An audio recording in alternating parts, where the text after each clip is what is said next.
right, ladies and gents, again, tonight's theme is Follow the Money, and we are bringing on our next guest. She is a journalist. Her name is Taylor Lorenz, and her most recent article here has gone viral. A number of us have talked about it, these influencers taking dark money. Let's go ahead and bring her in. Taylor, welcome. Hi, sorry for the delay. I lost the link. Anyway, sorry about that. Oh, no worries. I know how it happens. It happens. I know you've been very busy. I'm pretty sure a lot of people are reaching out to you about this article. I think first and foremost, I think people want to know, like, how did this all come about? Like, were you looking into the organization Chorus? Did you just receive a tip? How did this all come about in the beginning? Yeah, I've reported on Chorus previously. So I wrote a story months ago back in the spring when they were basically they had taken a bunch of content creators' images off their social media pages and included them in like fundraising and marketing decks to raise millions of dollars. And they put some of them even on the website beneath a donate button. And so those creators were obviously like, what the hell? Like, I'm not affiliated with this organization. Why are they using me to raise money? Like, I don't have anything to do with them. So I wrote about that. And then I just sort of continued to follow it. This is like, there's been this big effort in the Democratic Party to kind of like develop a left Joe Rogan or whatever, like build this like sort of content creator ecosystem for the sort of centrist mainstream Dems. And Chorus is sort of first out the gate. So I've been covering them for a while. Interesting. Okay, so I guess what we all want to kind of understand, these creators, they were a part of this program that was called Chorus. So Chorus is public. Like Chorus has always been a public thing. And I think they're doing this to intentionally confuse people. But the 1630 fund, like funding scheme, like the paid program is not public. But the Chorus like incubator program thing was public, but the paid scheme that I reported on is not public. The company Chorus is public. Right. And that's what I wanted to get to because, so Brian, let's start with Brian Tyler Cohen. Brian has come forward with this video. And Brian, there's one part here that I want to play from him. There's the implication in the article that this is some arm of the DNC or the Democratic Party. We have literally nothing to do with the DNC. I spend 0 minutes of my day thinking about the DNC. The creators do not toe any party line. How could we? There isn't a party line. Creators are absolutely allowed to speak out against the Democrats, and in fact, plenty do. And frankly, Chorus creators should and do criticize Democrats when they suck, and quite often, they do suck. I've seen posts saying that this is APAC funded, which couldn't be further from the truth. I'd venture to guess that most Chorus creators, myself included on both YouTube and Substack, have spoken out against the atrocities in Gaza. Lorenz says that the 1630 Fund is, quote, a powerful liberal dark money group. 1630 Fund is our fiscal sponsor. One of the largest documented donors to 1630 Fund is the same person funding Meteor's Reporters in Residence program, which Taylor Lorenz herself is a part of. Stop? And guess what her monthly stipend is? Can we just, like, we're just listening to complete misrepresentations and lies, and I just don't know how productive this is going to be. I mean, there's like 5 things that he said right there that are just bullshit. I'm sorry. I'm so tired of debunking this. Yeah. I think this is where some people are a little bit confused. So he is saying that the 1630 Fund, he's saying that. Well, first of all, let's back up. Let's back up to many of the false things that he just said there. Number one, the idea that Chorus he doesn't think anything about the Democrats all day is an absurd implication. If you go back and read the New York Times launch, the big splashy profile that they got in the New York Times when they launched, Brian Tyler Cohen literally said this about launching Chorus, quote, we have an obligation to do it, to launch Chorus, because the Democratic Party has been so slow in adapting to the media environment we're in right now. And this whole thing has been about, like, if you look at their decks, it's all about how the Democrats have a messaging problem and we are here to solve it. So the idea that it's like, I don't know what else it is for, like, if that money is not for promoting Democrats, like, and the Democratic Party and messaging writ large, then what's the point of the program? It's just giving money to content creators for no reason. Like, it's just very absurd. Also, it's all like pro-Democrat establishment creators in this program, as far as I've seen. So that is all very silly. Now, what he's trying to do is he's trying to obscure the fact that they took money from a dark money group. And I have never taken money from a dark money group, period, ever, never. And I never would. I don't believe in that. They did. The 1630 fund is something that I have never taken money from. And there's even receipts showing that I have no connection to it. The nonprofit organization, the nonprofit organization, the non-political, nonpartisan investigative journalism fellowship that I'm in, that has some of the best investigative reporters in the country in this fellowship, they had to waste their time coming out and giving a statement to the public, issuing a press release, because all these stupid YouTubers making their conspiratorial claims saying, we have never received money from the 1630 fund. And obviously we're not a dark money group. It's not a political, I'm not involved in a political influence scheme. I can't believe I have to explain the difference between a non-political, non-partisan investigative journalism fellowship and a partisan political and public journalism fellowship and a secretive, non-public political influence scheme that is funded by a dark money organization. Like, these are apples and oranges. So he's doing this thing where he like says a lot of buzzwords. None of them are related. You know what I mean? But he also went on to say that you also received $8,000 a month because of Pierre Odemeyer. No, I mean, oh my God. I'm sorry. I'm just not, I don't think I just don't even know what to say at this point anymore. I am part of Pierre Omidyar is the guy, he funds The Intercept. Have you heard of The Intercept? Yeah. Okay. So Pierre Omidyar is a billionaire that funds a lot of journalistic. He also funds Honolulu Civil Beat, which is an investigative journalism outlet in Honolulu, right? He also funds a non-partisan, non-political journalism fellowship that runs for a couple months that I'm part of. That is not dark money. Pierre Omidyar is not funding Chorus. Pierre Omidyar has never funded Chorus. Pierre Omidyar has nothing to do with Chorus, ever. No money that he has ever given at the 1630 fund ever went to Chorus. So there's zero connection here in any capacity. 1630 fund funds Chorus. Who knows where the 1630 fund is getting money from? We don't know. There's no evidence that Pierre Omidyar has given 1630 fund money in any time in recent history, other than years and years ago, like personally. But recently, he's never given money, as far as we know. So we don't know who funds these dark money groups. But if this is what we're going to do,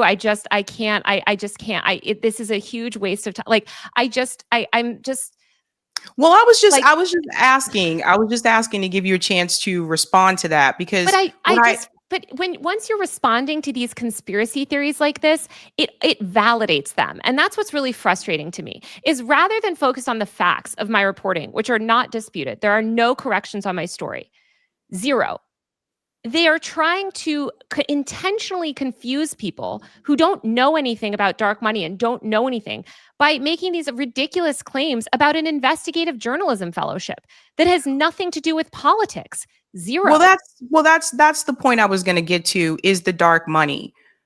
It seemed like to me in these responses from Brian and some of the other creators, they never debunked the article. No. They never, it seemed like they were trying to, but they didn't go to that extent. They never debunked what was said in the article.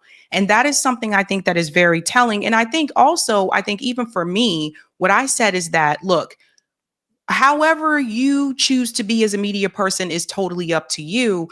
But I think it is disingenuous when you tell your audience that you're independent, which David Pakman says it right on his channel, independent. When you tell them that you're independent and you don't disclose with your audience, with your viewers, that you are taking dark money.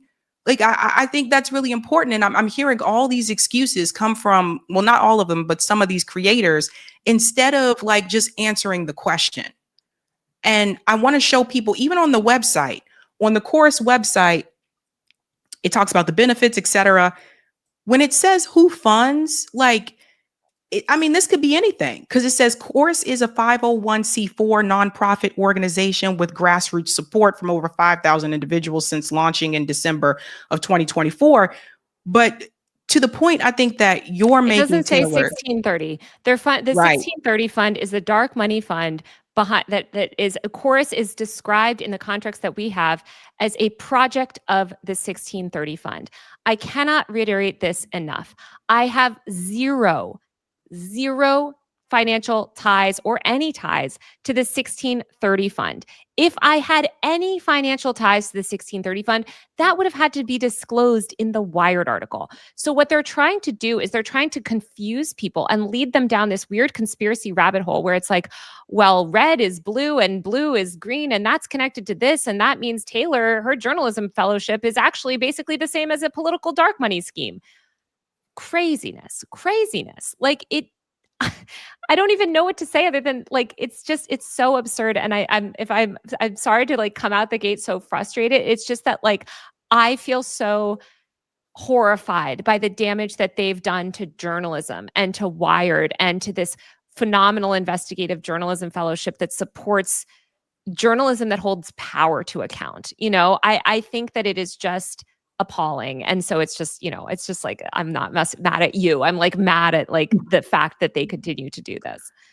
And I just want to point out to people, this isn't the first time, because it was earlier, and I believe I did cover the story, but it was reported months ago that it was reported by Semaphore that Brian Tyler Cohen was involved in launching this organization at that time called Good Influence, originally known as At Advocacy, a digital consulting firm, which says it creates meaningful impact causes through campaigns. It goes on to say that former Vice President Kamala Harris has been one of the firm's top clients at that point in time. And that was done through, you could check this out through the search of the FEC data. It showed that Kamala Harris campaign spent more than $600,000 on digital consulting and licensing fees from Good Influence, yada, yada. It goes on to say that the people who were involved with this, of course, Brian Tyler Cohen, David Pakman, Luke Beasley, Lindy Lee. And it even goes on to mention Too Raw, Too Real, who a lot of us learned about on X or TikTok, who is very, very, very vulgar towards women. That was something I noticed with him. Said some really nasty things about Rashida Tlaib. He came after me but he couldn't debunk, the article of yours that I shared. So what it goes to show you is that this is a pattern. And it's not even, and my whole thing is like, you have to just tell people the truth, like just tell them, but don't say you're independent. I think that's the crux of the issue here. And it's such a good point. And also, I'm so sorry that he went after you because he is so misogynistic and hateful. That man is like terrible. This is something that should be public. And I think it's so concerning to me that even now, after this story has come up, they're still trying to obfuscate all of these facts. They're still trying to mislead people about what dark money is. One of these creators got on the internet and was literally trying to argue not only, again, that my investigative journalism fellowship is dark money. Of course it's not. It has not, like, dark money actually has a meaning. She even tried to claim that the NAACP is like a secret dark money organization. That is absurd, right? Like, this is a credible civil rights organization that has decades of history, that is not a secretive political dark money group running influence schemes. Like, it's just very silly. And I think they're doing all of this to distract from the facts of the story, which have not been disputed. Like, they just get online and they're like, the story was debunked. Where? By who? Certainly not by any of you, because you have provided zero counter evidence to the piece. And if they had just disclosed all of this stuff when it came out, I think it actually would have taken the wind out of the story a lot. If they had come out and said, I actually thought that they would come out before my story even went up, and just say like, hey, we're going to announce this new funding program. Yes, we're taking dark money, but we think we think that it should be done right now because the Democrats are really struggling. But we're getting paid, and we want you to know. Even today, we don't know the full list of content creators that are getting paid as part of this program. That was another thing I was going to ask you, because there's other creators, but all of the names weren't mentioned. So you still don't know the full list. I was able to confirm a couple dozen, but apparently they've told creators in the program that there are 90 influencers who were set to take part. And that is 90. So, there's definitely a couple dozen, several dozen that we have not confirmed. And if those creators have not come out, like the Too Raw, Too Real guy and some of these other people that are like, yeah, I'm taking dark money, James Crocker, and I'm proud of it. We don't know. We don't know who the rest of them are. And that's really terrible, because they are probably presenting themselves as journalists or news information sources online, and people don't realize that they're getting this tens of thousands of dollars of funding and messaging meetings and all this stuff behind the scenes. It's very interesting. I move on to the David Pakman part.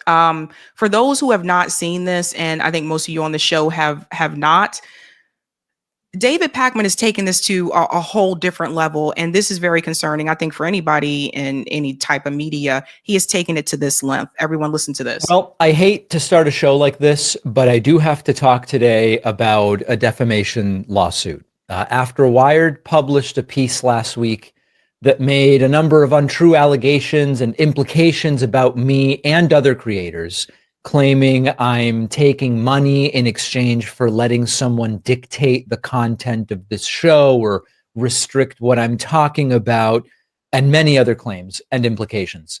A whole bunch of you wrote to me and said, David, are you going to sue for defamation? Suing for defamation and winning is really the way to take control back and to prove that you didn't do the things you're accused of. Now, it's a fair question, and I want to talk about that today.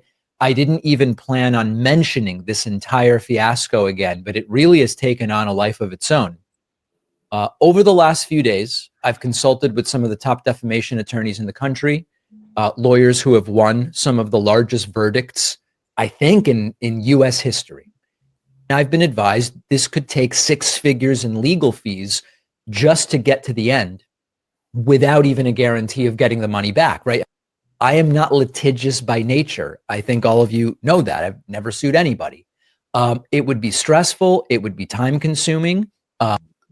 So long story short, David Pakman put out this video that he's considering litigation. He's considering filing a defamation suit. And that to me, I think anybody who's in media, whether it's print journalism, whether it's a YouTube show, etc., that to me is very concerning, because what this could do is basically create some type of I don't know, some type of a precedent towards people that are in media, that if you say something or print something about someone that they don't like, which again, he hasn't debunked this either, that they don't like or they don't want out there, and then they threaten to sue you.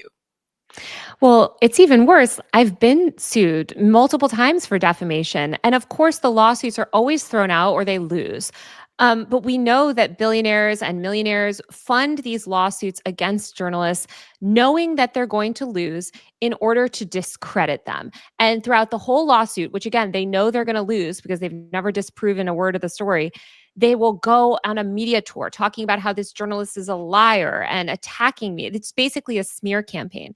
And David Enrich at the New York Times has a phenomenal book called Murder the Truth, which is all about kind of dismantling a free press, which is something that the far right and Trump world have always done. But now we're seeing Democrats employ these same tactics. And I think that's really scary. I am a freelance journalist, so I don't have the same protections as a staff writer. Often they sue you personally. They try to sort of get around suing, Wired specifically because of the article. So they'll try to get around it by suing you personally. And the goal is to destroy your lives. Like this other woman, one of the main leaders of the smear campaign, who was mentioned further on down in the article, who herself is a lawyer, has also been making threats and on threads and saying, really scary things and just lying about me in the most egregious way. And so it's scary because these people want to destroy my life. And as somebody that challenges power, I think that not only am I concerned for myself, but I'm concerned for any journalist who wants to speak out and cover the Democratic establishment critically. Well, I think I'm curious about this too. David Pakman has millions of subscribers. None of these people. David Pakman has millions of subscribers. Brian Tyler Cohen has millions of subscribers. David Pakman makes a lot of money. Millions. And in my mind, I'm just like, why did you need this $8,000, this extra $8,000 a month? Why do you think it?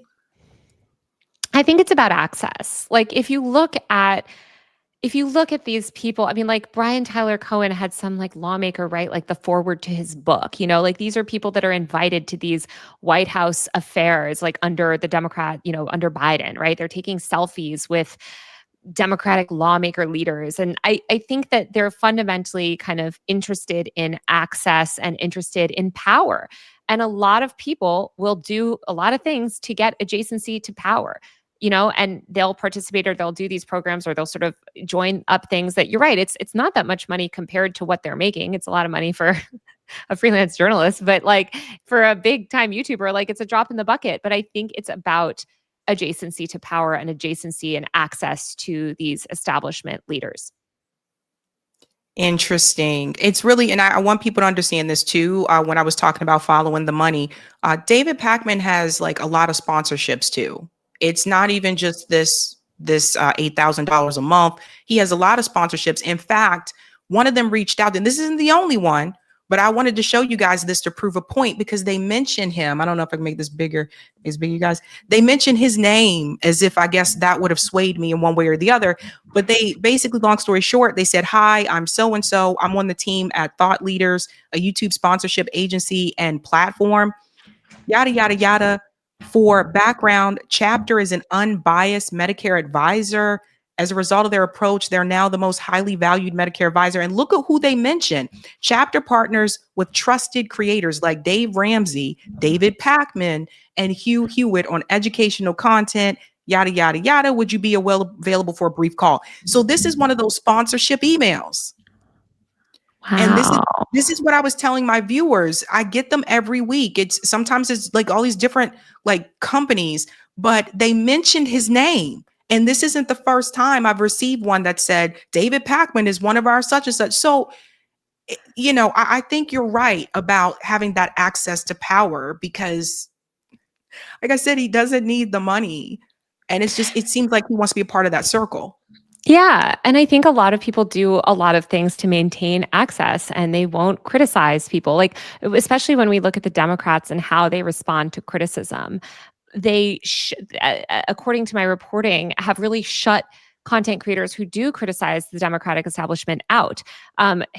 Kamala Harris revoked the credentials of Hassan Piker, quite literally, right? That her campaign revoked Hassan Piker's credentials on stream. They revoked the credentials of multiple content creators who attended the DNC for speaking out against the administration or criticizing Gaza. They gave them credentials the first day, and then they took away their credentials for the second and third days if they didn't like what they had to say. And so we also know that under Biden at the White House, they prevented a lot of content creators who had previously helped get Biden elected, these Gen Z for Change kids, from being invited to White House events. Suddenly they felt like they were blacklisted and they were like, wait, why am I not getting invited anymore? It's just because I lightly criticized the administration. So I think this is a huge problem with the Democrats. I think they want this like top-down media environment where they're not criticized and their policies are not criticized and they just sort of have these mouthpieces online. And I think that's a really losing strategy. I think so too. And there's more that has happened since then for people who are not aware. Now there's this whole thing about I just got to show this to people. There's this whole thing about him not knowing how to pronounce APAC, which is also very easily debunked. Some creators in the first 48 hours took the Wired story and expanded it with even more outrageous claims, suggesting that it's APAC or IPAC. I don't even know how it's pronounced. APAC, IPAC, that is funding this show or other creators. Of course, not true. That the DNC is involved, not true. So now he's pretending as though he doesn't know how to pronounce APAC. And of course, Nathan Robinson came in and said, there's literally a video of you saying APAC correctly, David Pakman. Why are you playing dumb and pretending you have no idea how this is pronounced? And here he is here. APAC, support APAC. APAC, from APAC. APAC, support APAC.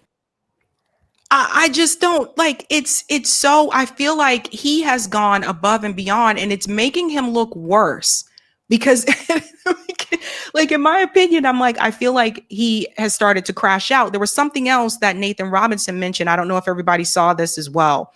He said that David Pakman's brother, who was his producer, was a regional director for the ADL, the Anti-Defamation League. Now that's his brother, that's not him, but the fact that David's pretending he doesn't know like what these organizations are and how they're pronounced is obviously not true.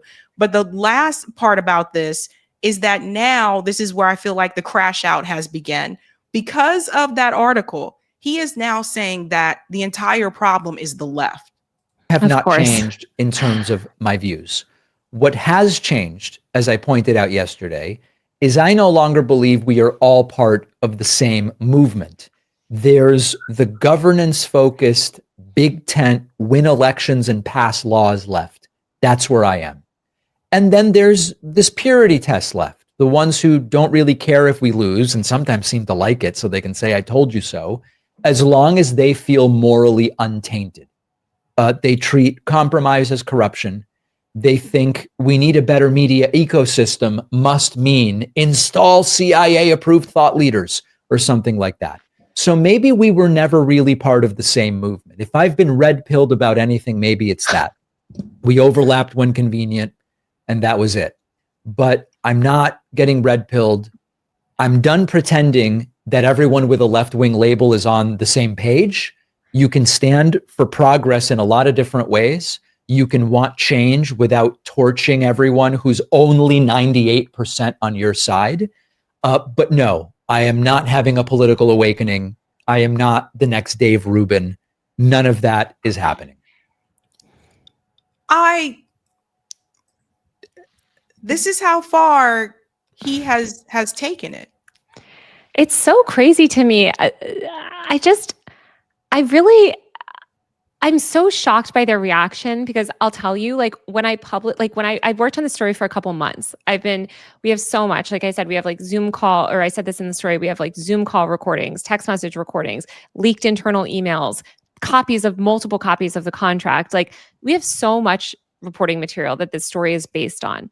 They have not been able to disprove a single claim in this story, not one claim in the story. If this story was wrong and it was defamatory and all this stuff, they could reach out to Wired and disprove the claims.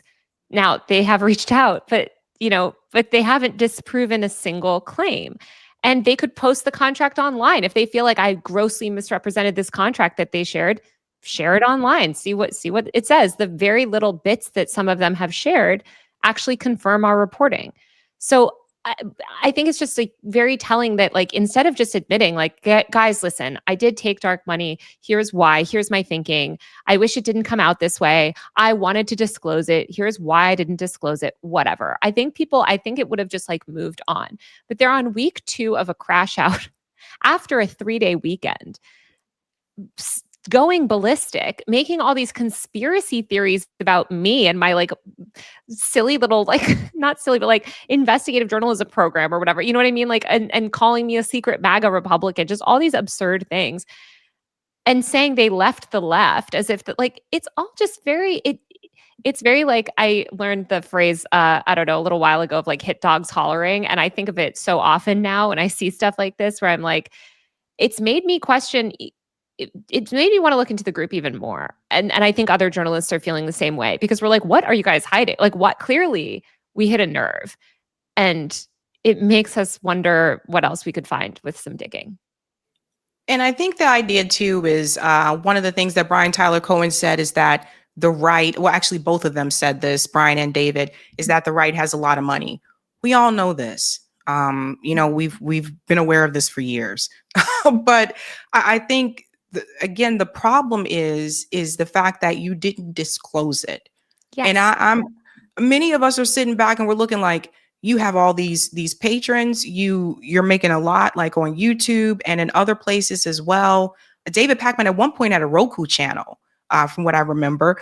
And it's just like, then you're getting this extra money on the side and you're not disclosing it with people. And I think the initial response that it seemed like came from most of them is that, well, we need to grow the left and we need to reach more people. I don't think anybody was saying people can't get paid for their work. It's the fact that you didn't disclose it and you're giving people the impression that you're independent. And I think there needs to be a bigger conversation about what is exactly independent, because I've been talking about this for a while that like, I don't know, man. I don't know if people who's really independent anymore, but like, obviously if you're taking dark money, you're not independent, that you are backed by some other force. And that does explain how you get to be in the room with some of these people. David Pakman was at the White House. Yep. Absolutely. I think it's just like the very least that we should require. And it makes me wonder, what other dark money are these people taking? These content creators, especially they're so anti-transparency that it raises a lot of questions, I think, about their own ethical compass and moral compass, and the trust or lack of trust rather that they have with their audience. They don't care about building trust through transparency. It also really bothers me that they're doing this thing that, especially on Instagram Threads, which is like the worst place in the world, but like where they're like, well, this is to support, marginalized creators or something. Please be for real. Look at the demographics of this program. Okay, this is a program run by white men that is overwhelmingly white, that is overwhelmingly like it's these establishment people that often with huge resources. Like if it was a program for marginalized creators to take dark money, which is like silly, why not release the roster of the program? That's something that they won't do. They won't release that full roster because they know that it won't comport rather with these narratives they're pushing online. And so they sent the too raw, too real guy and this other lady, just some of these other people out to kind of be these attack, figures and say all this stuff and say, oh, actually, Taylor just doesn't want, Black creators to be paid or something, as if that's the issue. I actually think that a more transparent program would be far more equitable.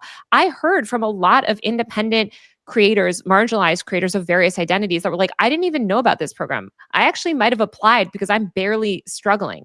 Like I'm barely making it by, but I'm not in these group chats of these Democrat elite, people. So I didn't even get access to even apply for the program. So transparency, if you actually want equity, which we all do, then you should have a transparent program and you should be evaluating people on transparent,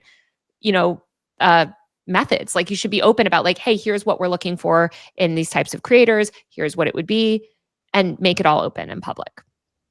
And people immediately started smearing you as MAGA the moment this article came out, which I was like, here it comes. I don't know if they've ever done that to you, but like, it's so crazy to me because in Brian Tyler Cohen, and I'm so sorry, I got so triggered like when you first started playing this Brian Tyler Cohen video, like when I got on, because I've had like the longest day and I'm like, not this man again. But like, if you continue to watch that video, which we certainly don't have to, he plays this like a very out of context clip of Tucker Carlson and Candace Owens talking about me. They're actually making fun of me. And he says that they're my friends.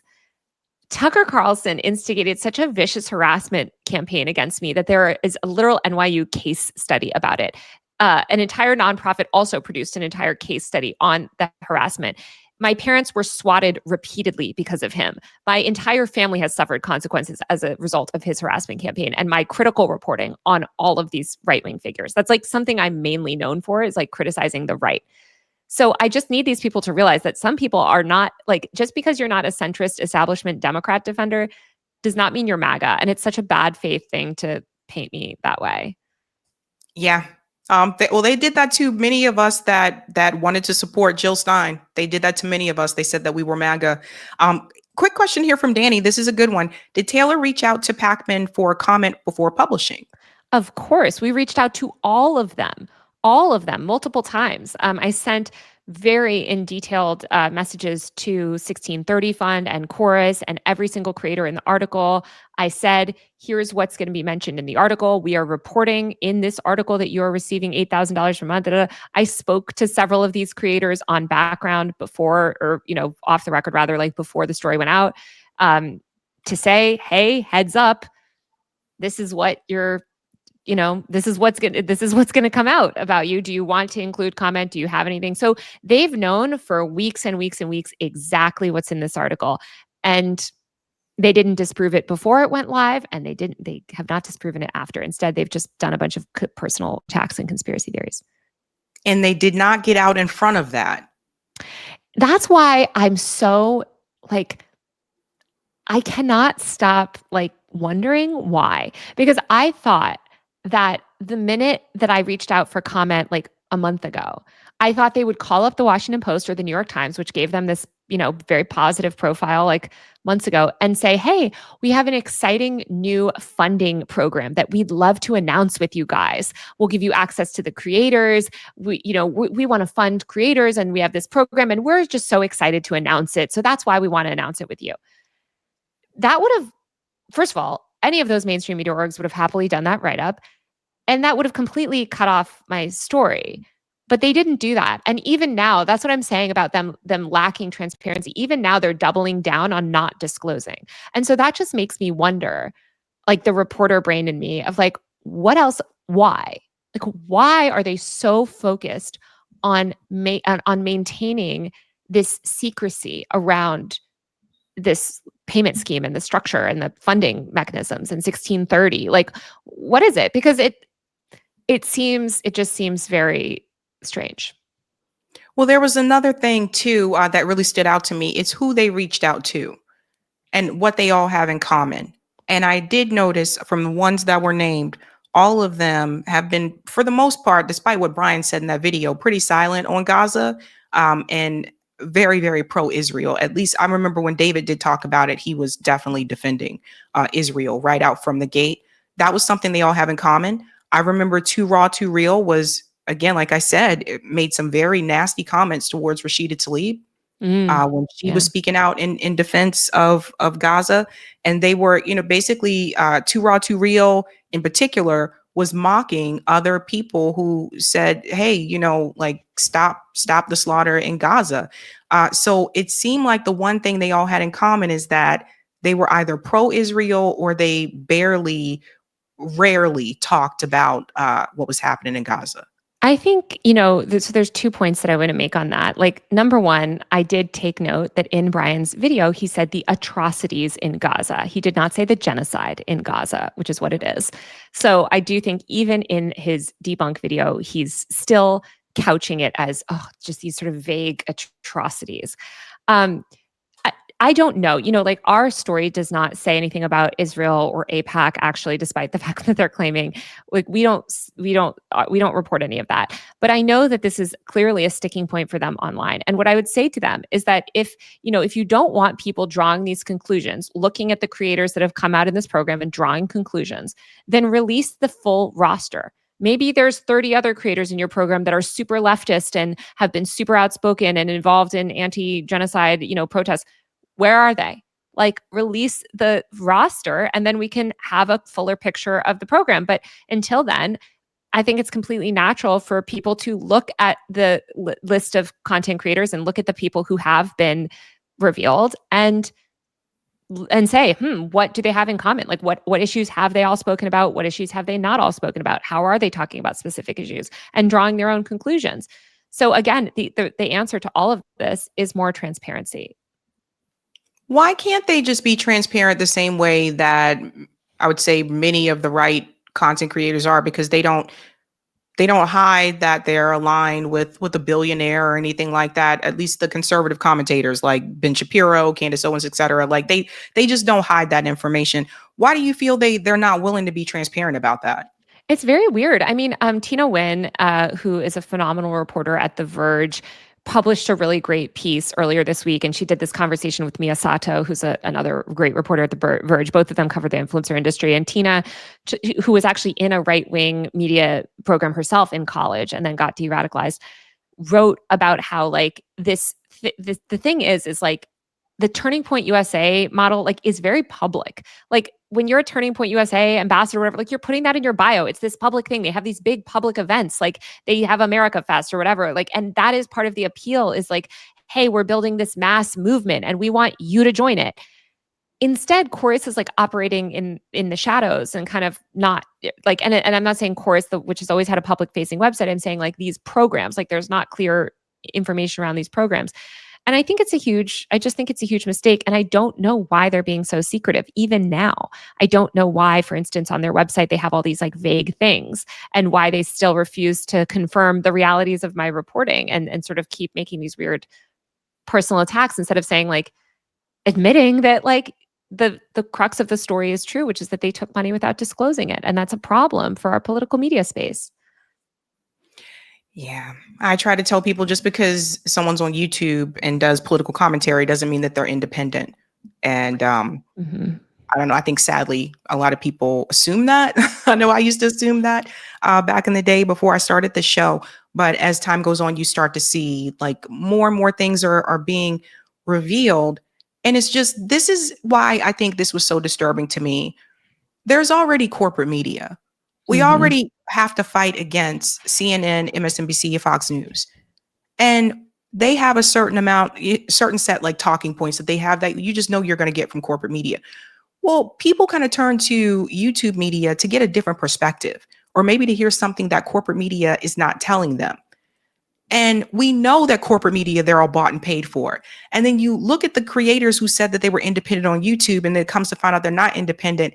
Then it makes people look at you the same way as to, so you're basically like corporate media under the disguise of being independent. Yeah, exactly. Which is like, ironically, like something that they've criticized the right for. Like that is something that Democrats have criticized the far right for saying, like, I mean, Barry Weiss is a good example, right? Barry Weiss is like, I'm a independent journalist. And it's like, no, you're funded by billionaires and evil groups that are pro-Israel, and you're just doing Israeli propaganda all day. And now you're going to get bought out for millions of dollars by CBS because you're just spewing propaganda that bolsters, Zionism, basically.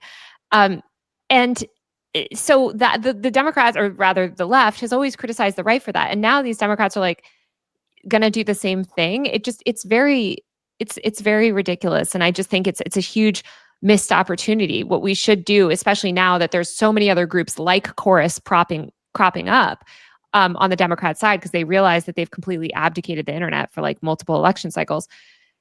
I think that those groups are less likely to be transparent because they see that Chorus doesn't have to be transparent. That's the first mover, the biggest in the space. So why would they be transparent? And it just sets this terrible precedent that erodes trust in democracy and our broader political media ecosystem. Why do you think, Taylor, some people felt, based on the comments I saw on social media, why do you think if this article was written by someone else, why do you think some of the comments were, well, we can't believe her. We can't trust her. If it was written by someone else, do you feel they would have the same response? Why do you feel people are saying that? Well, so I am the most well-known journalist covering the content creator industry. I don't think that you could find there isn't a journalist that has covered it longer or more in depth than I have. And I say that with a lot of love for my competitors and other journalists, but like I have been on this beat longer. I wrote an entire book. I wrote the definitive book that's the history of the content creator industry that the New York Times gave it literally says the New York Times quote on the front.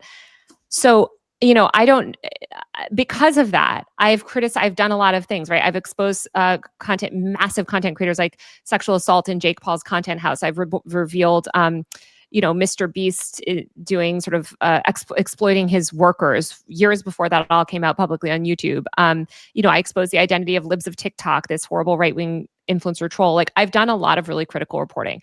And because I report very critically on people in power and people with big media platforms, and because I'm very online myself, and because I've been sued for defamation all the time, I've been targeted in so many smear campaigns over the years.